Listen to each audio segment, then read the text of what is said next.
hancur perasaanku setelah mengetahui semua ini.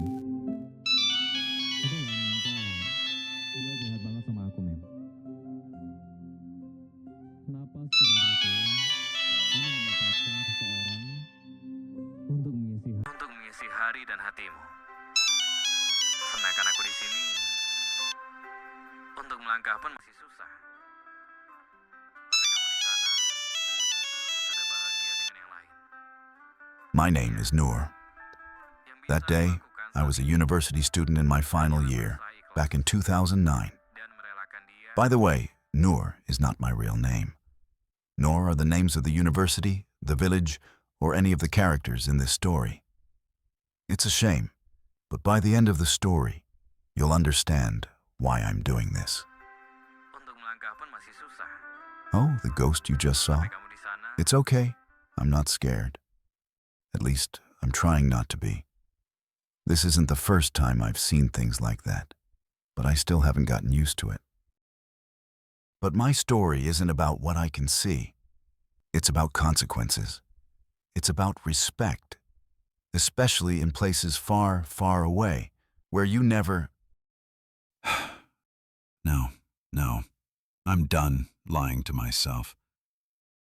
This story is about him, and her, and her. Engkau gemilang,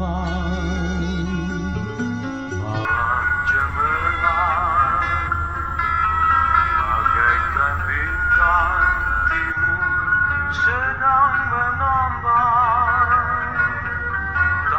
Sitting next to me is Ayu, the one who called me earlier.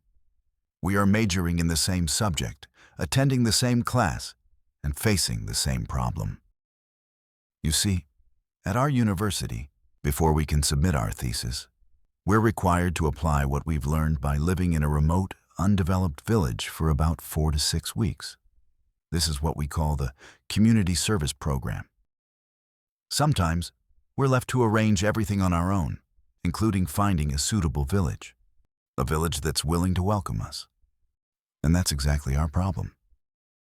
Luckily for us, Ayu's older brother, Ilham, knows someone, and that someone happens to be the village chief of a village near their campus. It's a 5-hour road trip, but at least it's still on the same island. That night, the 3 of us are heading to that village to survey the area, and more importantly, to ask for permission.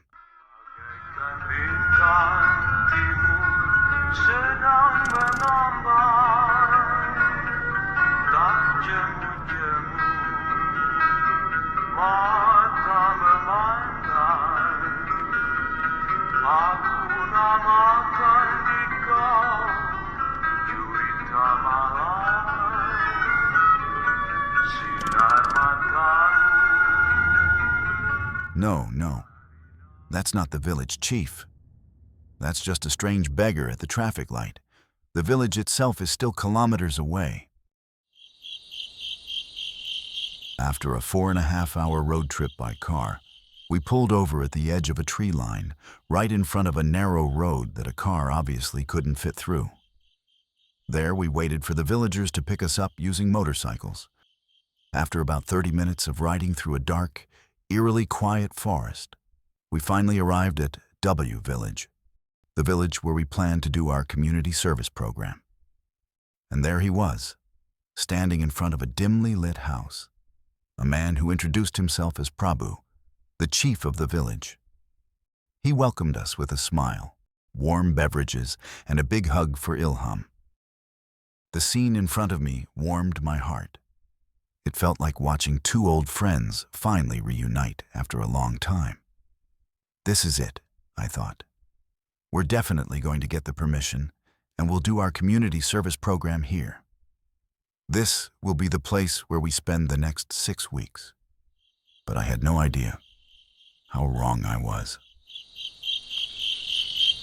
No. Prabhu's answer was clear and cold. I'm sorry, but you can't do the program here. Come on, man. Ilham sighed, frustration creeping into his voice. Ilham, look, We've been friends a long time, but this can't happen. Please, don't give me that, Ilham insisted. I just want to help my little sister. This could affect her graduation. Prabhu sighed. I understand. The program is good. This whole agricultural improvement idea, it's meaningful. But this village has never been part of any university program before, and oh, come on. We both know no one here really cares about the program. It won't last long once these students leave the village. This is just a stupid requirement to graduate. You went to university too, remember? You know how these things work. I know, but you don't understand. This place, it's not meant for naive university kids to wander around. They're adults. No one needs to babysit them. 30 minutes pass. Smiles turn to sighs. Words clash softly beneath night skies. Ayu beside me, silent in gloom, watching hopes wilt like flowers losing bloom. It's unfortunate, but I can understand the rejection. Imagine being born and raised here, year after year, doing what your parents and grandparents taught you, perfecting it with your own hands, adapting to changes over time. And all of a sudden, a bunch of overage teenagers come along telling you that you've been doing it wrong. Probably no one would want that.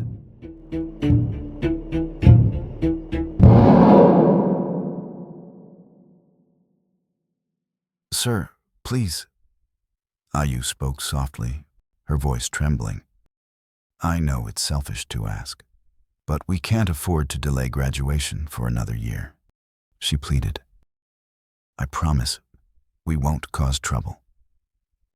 Please, sit down, Prabhu finally said, his eyes softening. Ayu, right? He asked gently. Ayu gave a small, hopeful nod. How many students will be here? Just 6 of us, Ayu answered quietly. Prabhu took a deep breath, his gaze drifting to the ceiling as if lost in thought. The room grew heavy with silence. We exchanged anxious glances. Just like Ayu said, we couldn't lose this chance. But at this moment, it was no longer up to us. After what felt like forever, Prabhu looked back at us and nodded. We all released breaths we hadn't realized we were holding. Ayu's eyes brightened with relief, a faint smile emerging on her face. Thank you, sir, Ayu whispered, gratitude evident in her voice.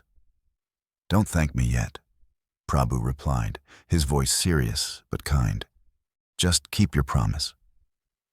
The mood softened as we sat on the porch, the tension slowly dissipating into the cool night air. Prabhu poured us each a cup of warm tea, and the conversation drifted toward stories of village life, the crops, the festivals, and the quiet pace of days here. Ilham's frustration eased, replaced by a tentative smile, while Prabhu's stern gaze gave way to something gentler. Still, a pang of guilt gnawed at me. Throughout the heated exchange between Ilham and Prabhu, I had remained silent, just watching as the disagreement stretched on, feeling helpless and afraid we'd reach a dead end. I wished I'd spoken up, offered some support, but the words never came.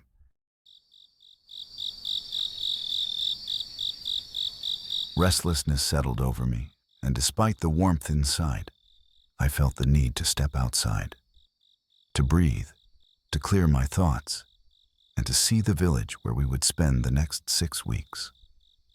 The night was quiet, the stars scattered across a velvet sky. As I wandered a few steps away from Prabhu's house, my eyes landed on a peculiar sight, a massive stone covered with a bright red cloth. Curious, I approached it cautiously. Beneath it lay offerings, incense smoke twisting upward, small plates of food and flowers arranged with care. The scent was both familiar and unsettling. Suddenly, a voice called from behind, pulling me back. Noor, what are you doing wandering off alone at this hour? Ayu's voice was soft, but edged with worry. I turned slowly and replied, "Just looking. I wanted to see more of the..." Noor? Why are you suddenly so quiet?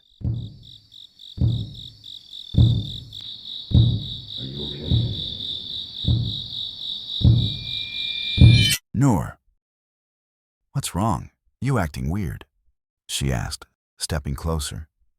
Shaking off the terror, I grabbed Ayu's hand firmly. We should go. Now. Why so rushed? She questioned, glancing around nervously. I just feel like we should leave. Ilham has been waiting for us. We shouldn't keep him waiting, I stammered, forcing a shaky smile. Ayu nodded, and together we hurried back to the house, leaving the eerie red cloth and that terrifying presence behind us. That night, we ended our meeting by shaking Prabhu's hand and went home with our minds at ease, knowing we had just completed the hardest part of the community service program. At least one of them. As we rode home, we discussed our next steps, handling the administration process at the university and recruiting our team members. Finding teammates wouldn't be difficult. Most people wouldn't bother with the hassle of finding a village, so they tend to watch those who do and ask to join their team. However, Ayu asked me to invite one specific name, a man known to be the smartest in the class, a man that I had known for a long time. Sambil kamu bisa dengerin memori yang pertama untuk hari ini yang bakal dibaca sama Diko. Tentu di situs memori di radio kesayangan kamu.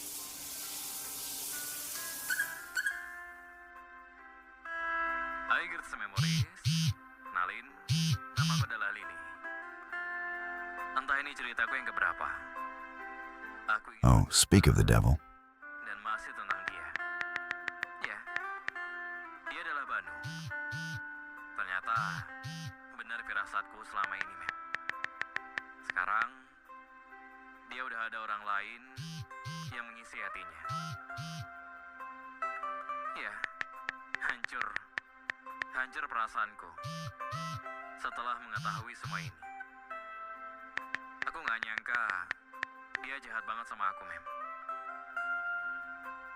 Kenapa secepat itu kamu mendapatkan seseorang untuk mengisi hari dan hatimu? Sedangkan aku di sini untuk melangkah pun masih susah. Tapi kamu di sana sudah bahagia dengan yang lain. Ya, yang bisa aku lakukan saat ini hanyalah berusaha ikhlas dan merelakan dia bahagia dengan yang lain. Walaupun hati ini terus menangis hatinya.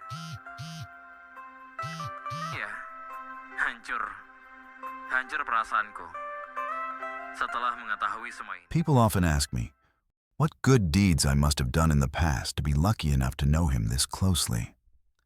I'm not exactly a good person, but maybe they're right.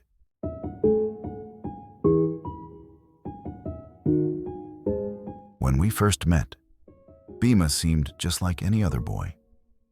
He was silly, loud, and a bit immature. But still, there was something about him that made him a little different from the others. I'm not sure when it started, but everyone noticed he began to change. The once immature boy turned into the bravest, and the once silly boy turned into the brightest. And, I have to admit, he's grown into a handsome young man. Having him as my classmate for years felt like watching a cocoon slowly transform into a butterfly.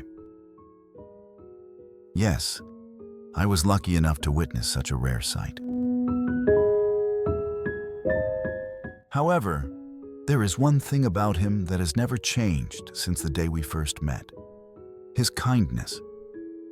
He is the kind of guy who is willing to go into the darkest places just to save others. Even on the day we were about to leave for the village, he was helping our teammates pack their things, especially Widya.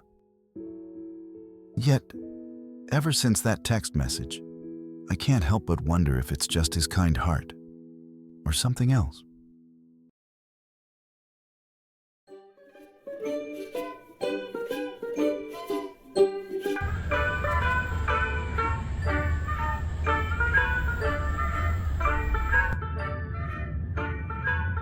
That night, we officially began our community service program.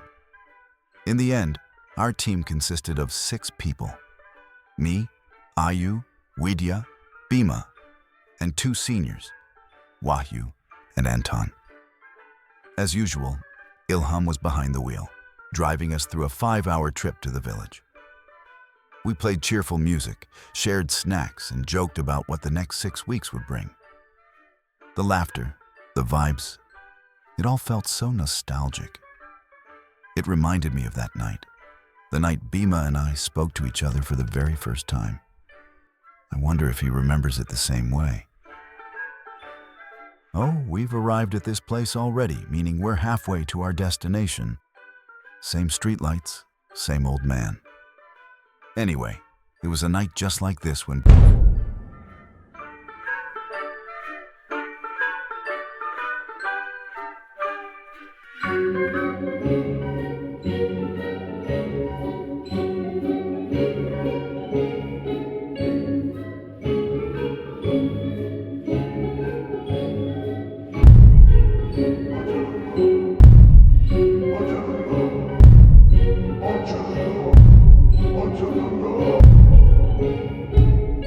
We are all shocked. That old man kept banging on the car while screaming 2 Javanese words at us again, and again. And those 2 words were, "Don't go."